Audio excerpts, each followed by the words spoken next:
It was supposed to be a routine press conference. Another day, another statement, another moment in the long, slow rhythm of American politics. But then it happened. Mitch McConnell froze, mid-sentence, mid-thought, mid-performance, and the room didn't react with urgency. It reacted with uncertainty, and for a moment, the silence was louder than any headline, and the cameras kept rolling, the microphones kept humming, and the aides moved slowly, cautiously, as if interrupting the moment would somehow make it worse, and McConnell stood there, eyes distant, mouth slightly open, as if searching for a word that had vanished into the void, and the reporters didn't shout, they whispered, and the audience didn't gasp, they waited, and in that pause, something deeper emerged, something more than concern, more than confusion, something philosophical, something cultural, something about how we treat vulnerability when it's inconvenient, and the moment, just a few seconds long, became a mirror, not just for McConnell, but for the entire political machine, and as he was gently escorted away, the headlines began to form, but not all of them were kind, and the mockery began, the memes, the edits, the cruel captions, and yet beneath the noise, a quieter narrative was forming, one that asked not what happened, but what it revealed, and the fall wasn't just physical. It was symbolic, a rupture in the performance of power, a crack in the illusion of invincibility, and the silence that followed wasn't just awkward, it was sacred, and in that silence a question emerged. What do we owe our leaders when they falter, not politically, but physically, emotionally, existentially? And the debate wasn't about policy anymore.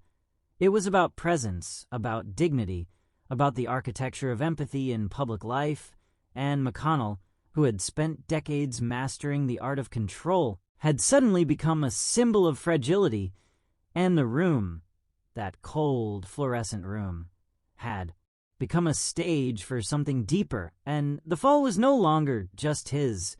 It was ours, a reflection of how we respond to weakness, how we interpret silence, how we treat aging in a culture obsessed with performance, and the moment, captured in pixels and shared in millions, became a case study, not in politics, but in humanity, and the fall was not the end.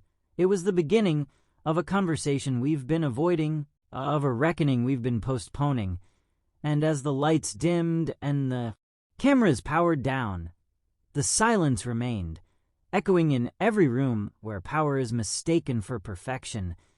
And the fall, that quiet, frozen, it didn't stop with one moment. It never does. Because in the age of infinite playback, nothing ends when the cameras cut, and the freeze that began on that stage began to repeat, not just in McConnell's body, but in the body politic, in the way we watched, reacted, and remembered, and the clip, just 19 seconds long, was replayed millions of times, slowed down, captioned, dissected, and yet, with each repetition, something strange happened.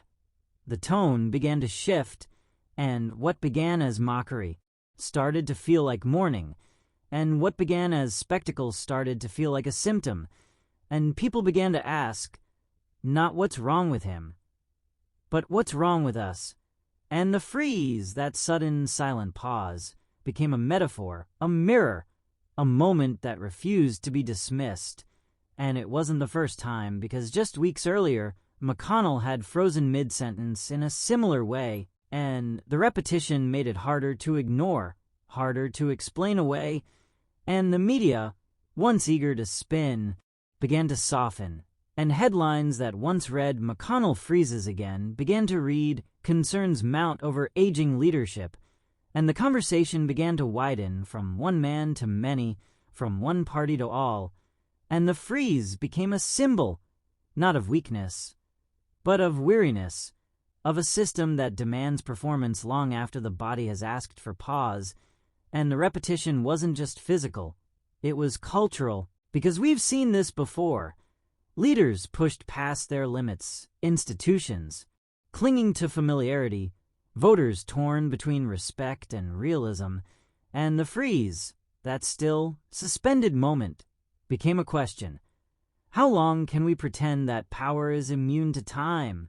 And the answer, unspoken but understood, was not much longer, and the repetition forced a reckoning, not just with McConnell's health, but with our own discomfort around aging, around decline, around the fragility we all carry but rarely confront. And the freeze became a kind of protest, not intentional, but inevitable, a refusal of the body to keep up with the performance, and the repetition made it impossible to look away, and impossible to look without feeling something deeper, something more human. And the freeze, once a glitch, became a signal, and the room, the media, the country began to respond, not with outrage, but with unease, because the repetition wasn't just his, it was ours, and the freeze wasn't just a moment, it was a mirror, and the silence that followed wasn't just awkward, it was overdue, and the repetition didn't end the conversation, it started one. And the freeze became the frame through which we began to see not just McConnell, but ourselves, and the question was no longer will he step down, but what are we stepping over to keep him standing? And the freeze, that quiet, haunting, human pause, repeated until it could no longer be ignored, and in that repetition, something broke open, and something deeper began. It started within minutes, the memes, the edits, the captions that turned a moment of human fragility into a punchline, and the freeze, once a silent pause in a sterile room, became a viral spectacle, shared not for reflection, but for ridicule, and Twitter lit up with jokes. TikTok stitched the clip into comedy, and YouTube thumbnails screamed, "McConnell glitches again," and the internet, trained to react before it reflects, did what it always does. It mocked, and the mockery wasn't just casual, it was cruel, and the comments weren't just sarcastic. They were surgical, dissecting his posture, his expression, his age, and the fall became a format, a template, a trend, and the silence that once felt sacred was now background noise for satire, and yet beneath the noise, something else began to stir. A quieter current, a counter-narrative, a resistance not to the mockery, but to the instinct behind it, and a few voices, scattered soft, but sincere, began to ask, is this who we are? And one user wrote, I don't like his politics, but this isn't funny, and another replied, we're laughing at mortality, not policy. And the thread grew not viral but vital, and the mockery, once dominant, began to feel desperate, and the freeze, once a glitch, began to feel like a mirror, and the question wasn't what's wrong with him, but why do we need him to be wrong to feel right? And the mockery revealed something deeper, not about McConnell, but about us, about our discomfort with aging, our fear of decline, our obsession with control, and the internet, designed to amplify reaction, had exposed a cultural reflex, to turn vulnerability into entertainment, and the freeze became a test, not of McConnell's health, but of our humanity, and the mockery, once unchecked, began to meet resistance, not in outrage, but in empathy, and a young senator posted, "This isn't about politics, it's about dignity," and the post was shared, not because it was popular, but because it was necessary, and the mockery began to fracture, and the silence returned, not as absence, but as presence, and the freeze, that haunting human pause, became a question. What kind of culture do we become when we laugh at the very thing we all fear? And the answer, unspoken but felt, was one that needs healing, and the mockery didn't end, it never does, but it was no longer the only story, and the counter-narrative grew not loud but lasting, and the freeze became a frame, and the mockery became a mirror, and the moment, once viral, became vital, and the debate was no longer about McConnell, it was about us, and the silence that followed wasn't just awkward. It was overdue, and the mockery, once dominant, had been met with something deeper. Reflection. It wasn't a press release, it was a pause, a moment when a young senator stood up not to defend Mitch McConnell, but to defend something deeper, the idea of dignity, and the room was quiet, not because it agreed, but because it was listening, and the senator, barely 35, still new to the rhythms of power, said, "We cannot build a culture of empathy if we mock the moments that demand it." And the line didn't trend immediately, but it lingered, and the doctrine began to form, not in policy, but in posture, and she continued, "This isn't about age, it's about grace." And the room shifted, because the conversation had moved beyond McConnell, beyond politics, into the architecture of how we treat each other when the cameras are on, and more importantly, when they're not. And the senator told of her grandfather, who once froze mid-sentence at a family dinner, and how no one laughed. They waited, they listened, they loved. And she said, leadership is not the absence of fragility, it's the presence of humility. And the doctrine began to take shape, not as a defense, but as a design, and she added, "We've built a political culture that rewards dominance and punishes decency," and the silence in the chamber was no longer awkward. It was overdue, and the doctrine wasn't about McConnell's record. It was about our reflex. And she said, "We must learn to pause when others falter, not pounce." And the line became a quote, a mural, a movement, and the doctrine of dignity began to spread, not through legislation, but through language. And the media, once eager to mock, began to reflect, and editorials shifted tone, and commentators began to ask, what does it mean to lead with grace? And the senator, still standing, said, "We are not here to win arguments. We are here to witness each other." And the doctrine deepened, and the freeze, once a glitch, became a gateway, and McConnell, though silent, had become a symbol, not of weakness, but of the need for a new kind of strength. And the senator said, "Let this moment teach us that silence is not a void, it's a voice." And the room held its breath, and the doctrine of dignity was no longer just a speech, it was a stance. And the debate was no longer about age or health or succession. It was about the soul of leadership, and the senator, now seated, had done something rare.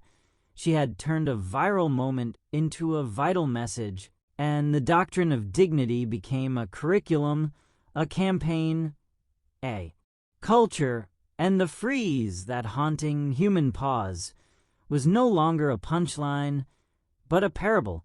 And the silence that followed wasn't just respectful, it was revolutionary. It wasn't just about Mitch McConnell anymore. It was about the mirror he had accidentally held up to the entire political system. And the reflection wasn't flattering, because in that freeze, in that fragile pause, we saw not just a man faltering, but a culture pretending not to age, and the conversation shifted, slowly but unmistakably, from mockery to mortality, and commentators began to ask, how old is too old? But the deeper question was, why are we afraid to ask? And the freeze became a frame, not for policy, but for presence. And the debate wasn't about term limits, it was about time itself. And the silence that followed McConnell's moment echoed in every chamber, every newsroom, every living room where aging is treated like a flaw instead of a fact. And the mirror didn't just show wrinkles, it showed resistance, a refusal to acknowledge decline, a fear of fragility. And the freeze became a metaphor for a system that keeps moving even when its leaders cannot.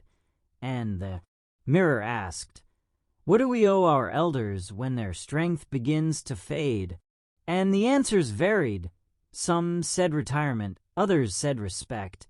But the truth was more complicated, because we live in a culture that celebrates youth but depends on experience, that mocks slowness but fears instability, and McConnell's moment became a case study in contradiction, and the mirror didn't just reflect him. It reflected us, our discomfort with aging, our obsession with performance, our inability to sit with silence, and the freeze became a question. Can we build a politics that honors decline without demanding disappearance? And the young senator who had spoken before returned, not with a speech, but with a story about her mentor who once forgot his own name during a vote, and how she didn't correct him. She held his hand, and she said, "Leadership is not about remembering everything. It's about remembering everyone." And the line became a quote, a mural, a movement, and the mirror deepened and the freeze, once a glitch, became a gateway, and the debate was no longer about succession. It was about compassion. And the silence that followed wasn't just respectful. It was revolutionary, and the mirror of mortality didn't ask us to choose sides. It asked us to choose grace, and McConnell, though silent, had become a symbol not of weakness, but of the reckoning we've postponed, and the moment, that haunting human pause, became a lesson, not in politics, but in presence, and the mirror didn't just show age, it showed truth, and the question was no longer, how long can he serve, but how long can? We pretend that service is immune to time, and the answer, unspoken but felt, was not much longer, and the mirror remained, not as judgment, but as invitation.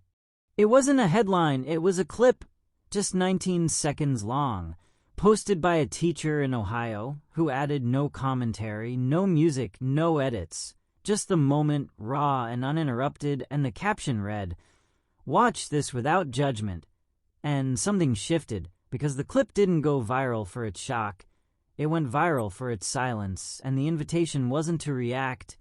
It was to reflect, and thousands watched, not to laugh, but to listen, and the comments began to change, slowly, then suddenly, and one user wrote, "I watched this 5 times and cried the 5th. And another replied, "I showed this to my students, we talked about grace." And the clip became a curriculum, a conversation, a catalyst, and the freeze, once a glitch, became a gateway, and the silence, once awkward, became sacred, and the invitation wasn't just to reflect on McConnell, it was to reflect on ourselves, on how we treat vulnerability, how we interpret pause, how we respond when power falters, and the clip was shared by therapists, by pastors, by professors, and the moment became more than political.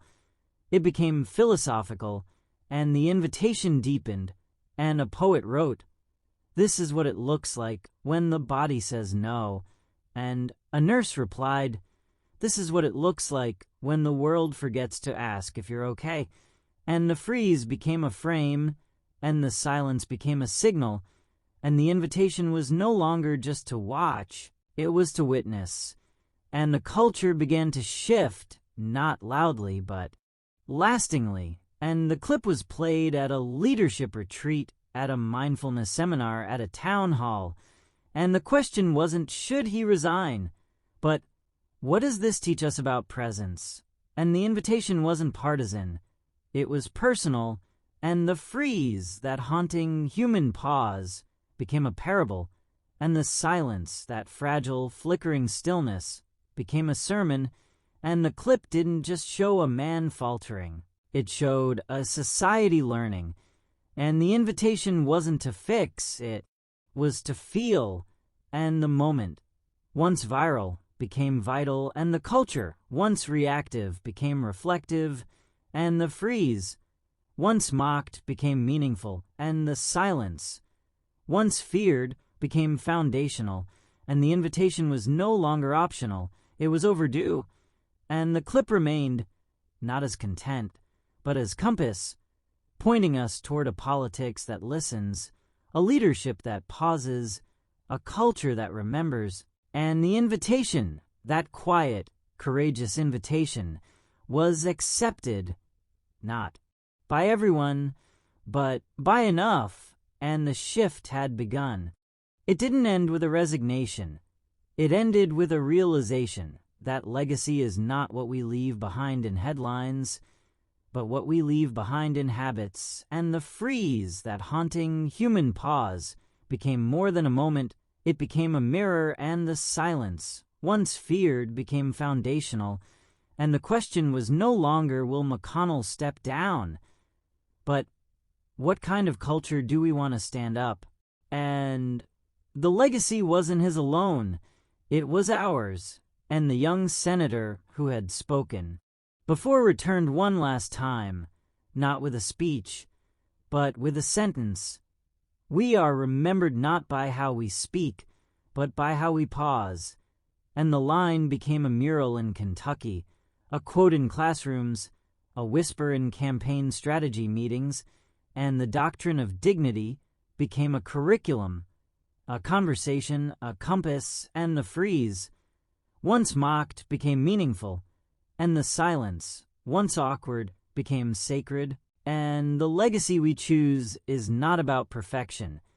It's about presence, and McConnell, though silent, had become a symbol not of weakness, but of the reckoning we've postponed, and the moment, that fragile, flickering stillness, became a parable, and the debate was no longer about succession.